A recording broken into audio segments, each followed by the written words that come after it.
Bafat is something that is loved in almost every Manglorean home. We usually prepare bafat with pork and other types of meat, but have you ever tried making fish bafat? I tried this method for the first time in my kitchen and it turned out really delicious. So today I'm sharing this traditional method of preparing fish bafat with you. These are fresh small white pomfrets which are available during the rainy season. Now let's prepare the masala. So I've taken 10 to 12 white pomfrets and for the masala I'm using these measuring spoons for perfect measurements. So I've taken 15 red chillies, badigi chillies, 1.5 tablespoons of coriander, 1 pinch of jeera, 12 peppercorns, small piece of turmeric or quarter teaspoon of turmeric powder, 1 big onion, and then for extra spice I've used 3 ramnat chilies. So you can skip this part. If you like it spicy, you can add it.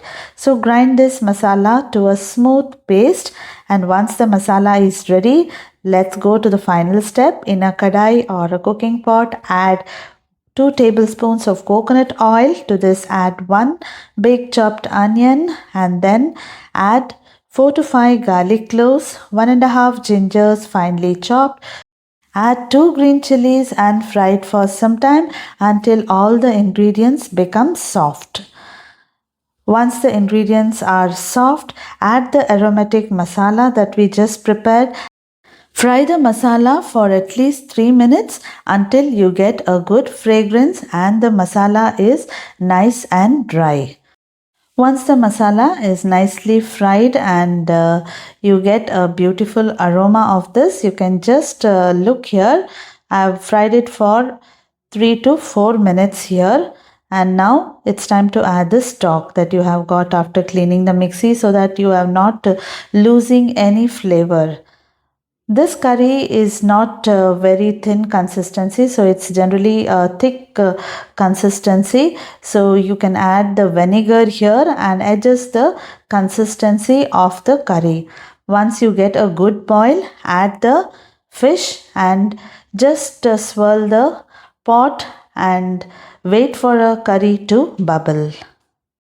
In case you have no time for preparing this masala, you can use any bafat powder you have. Just take 2 to 3 tablespoons of bafat powder, add little water and vinegar. Your masala is ready and follow the same process that I have shared in this video. Add salt to taste and your curry is almost ready. Cover it with a woven plate, or we call kurpano in Konkani, for the best result after preparing any curry. Woven plate helps the steam to escape from the gaps, hence not spoiling the texture and taste of the curry. Thank you for watching.